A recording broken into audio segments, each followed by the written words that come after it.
नमस्कार दोस्तों, आप देख रहे हैं नमो भारत न्यूज। मैं हूं शुक्ला।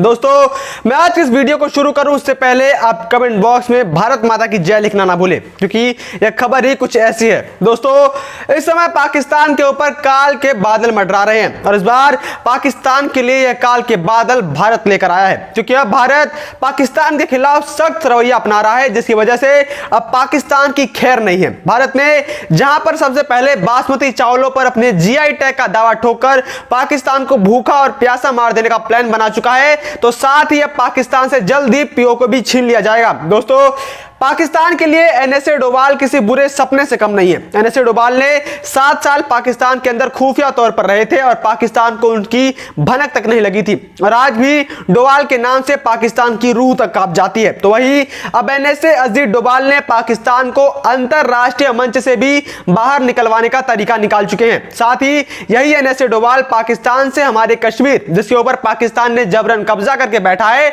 उसके ऊपर भी काम कर रहे हैं और जल्द ही उसको लेकर भी बड़े कदम उठ सकते हैं। दरअसल आज कश्मीर को लेकर प्रधानमंत्री मोदी एक उच्च स्तरीय की मीटिंग भी कर रहे हैं, जिसमें एनएसए अजीत डोभाल भी शामिल हैं, जिसके बाद यह अंदाजा लगाया जा रहा है कि इसमें जरूर पीओके को लेकर कोई बड़ा प्लान बनाया जा सकता है और वापस से एनएसए अजीत डोभाल ने कुछ ऐसा कर दिया है कि जल्द ही पाकिस्तान अपने घुटनों पर आ जाएगा। अब क्या यह पूरा मामला, उसको जानने के लिए आप इस वीडियो को पूरा अंत तक देखते रहिए और साथ ही आप इस वीडियो को ज्यादा से ज्यादा शेयर करना मत भूलिएगा। और दोस्तों, क्या अब समय आ चुका है कि भारत को पाकिस्तान से अपना पीओके को वापस छीन लेना चाहिए या नहीं? आप कमेंट करके जरूर बताइए।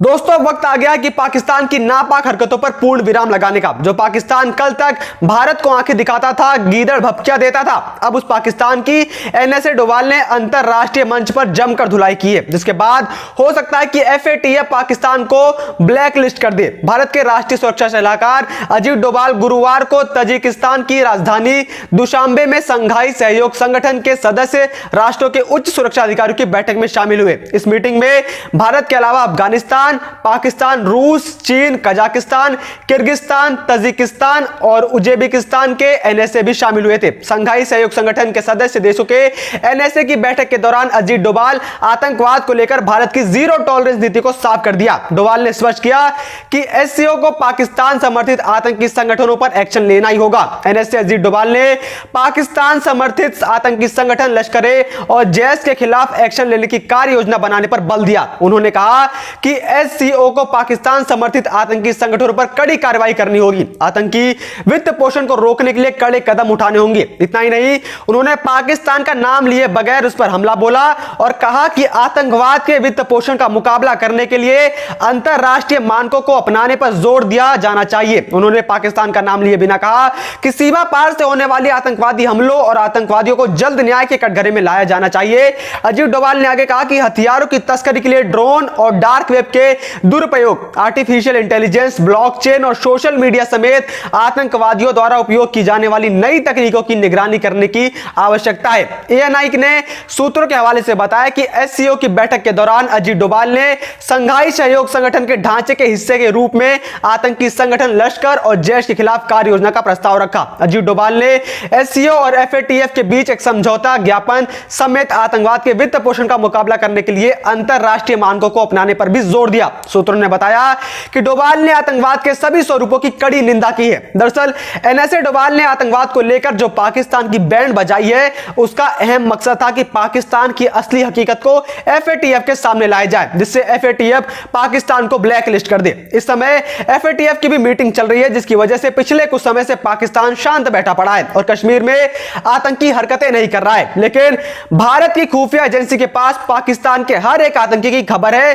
कि किसे वो कहां पर ट्रेन कर रहा है और उसकी सेना के पास पूरी एक विस्तृत रिपोर्ट भी है। और आज उसी के चलते भारतीय पुलिस ने कश्मीर में कारगिल से 4 संदिग्ध जिहादियों को पकड़ा है, जिन्हें पूछताछ के लिए दिल्ली लाया गया है। दरअसल इन जिहादियों का कनेक्शन कुछ समय पहले हुए इजरायली दूतावास के बाहर हुए हमले से जोड़कर देखा जा रहा है। दिल्ली में इजरायल दूतावास के करीब हुए बम धमाके में दिल्ली पुलिस की स्पेशल सेल जांच कर रही है।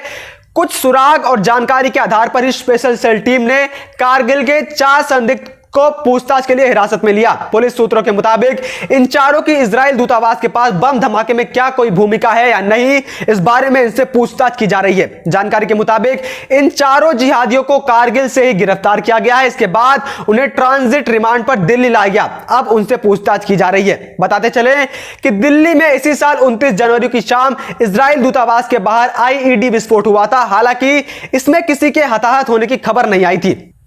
पहले इस हमले में शक की सुई ईरान की तरफ घूम रही थी। फिर एनआईए ने नए सिरे से इस मामले में तफ्तीश की। इजरायली एजेंसियों को इस जांच में जो लीड मिली है उसको एनआईए के साथ शेयर किया गया था, जिसके बाद इन चारों संदिग्ध की गिरफ्तारी के बाद बड़े राज बाहर आ सकते हैं और पाकिस्तान को लेकर भी कुछ राज बाहर आ सकते हैं। यहां पर आप एक बात पर और गौर फरमाइए कि आज प्रधानमंत्री मोदी कश्मीर के मुद्दे को लेकर मीटिंग कर रहे हैं। ऐसे में पाकिस्तान बौखलाया पड़ा है और इसी वजह से जम्मू कश्मीर में सेना को भी हाई अलर्ट पर रखा गया है। और ऐसे में इन चार संदिग्ध की गिरफ्तारी पाकिस्तान के गले का कांटा बन सकती है, क्योंकि अगर अभी इन चारों जिहादियों ने अगर पाकिस्तान से जुड़े कोई बड़े राज खोल दिए तो पाकिस्तान का एफएटीएफ द्वारा ब्लैक लिस्ट होना तय हो जाएगा। अभी अजीत डोभाल के एससीओ में पाकिस्तान की पोल खोलने के बाद अभी सिर्फ इसकी संभावना लगाई जा रही थी, लेकिन अगर इन्होंने कोई गवाही दी तो पाकिस्तान का ब्लैक लिस्ट होना पक्का है।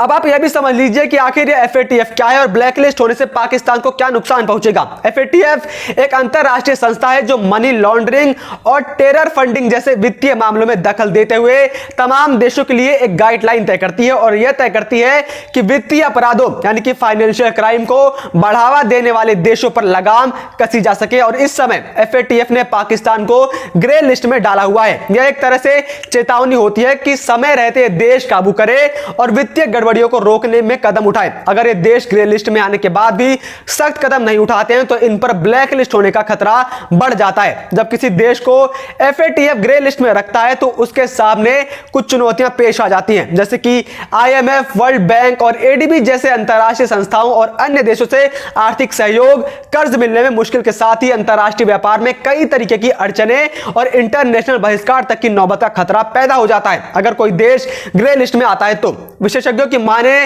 तो एफएटीएफ ने अगर पाकिस्तान को ब्लैक लिस्ट घोषित कर दिया तो आर्थिक संकट से पहले से जूझ रहे इस देश को बहुत बड़ा झटका लगेगा। विशेषज्ञों का मानना है कि अगर पाक ब्लैक लिस्ट कर दिया गया तो उसे जिस तरीके के निवेश की जरूरत है वह लड़खड़ा जाएगी, क्योंकि कोई भी वैश्विक बैंक या निवेशक पाकिस्तान के साथ कोई भी डील करने से पहले 100 बार सोचेगा। एक तरह से पाकिस्तान के सामने इंटरनेशनल बॉयकॉट के हालात हो जाएंगे। गौर मतलब है कि पिछले करीब 1.5 साल से पाकिस्तान बड़े आर्थिक संकट से जूझ रहा है और ऐसे में कर्ज, अंतरराष्ट्रीय फंडिंग और निवेश में किसी भी तरीके की रुकावट आती है तो पाकिस्तान की अर्थव्यवस्था बुरी तरीके से चरमरा सकती है। ऐसे में पाकिस्तान न तो कोई आतंकी हमला भारत पर कर पाएगा और न ही भारत से कोई जंग। दरअसल अभी बीते दिनों कश्मीर के मुद्दे को लेकर कटोरा खान भारत को अपने परमाणु शक्तियों की धौंस दिखा रहा था, लेकिन हकीकत यह है कि पाकिस्तान के पास जंग लड़ने के लिए हथियार तो क्या, पैसे तक नहीं है। और वहीं दूसरी तरफ भारत लगातार अपनी सीमा पर चौकसी बढ़ा रहा है और पीओके को भी वापस लाने के लिए बड़े बड़े प्लान बना रहा है। अगर इस समय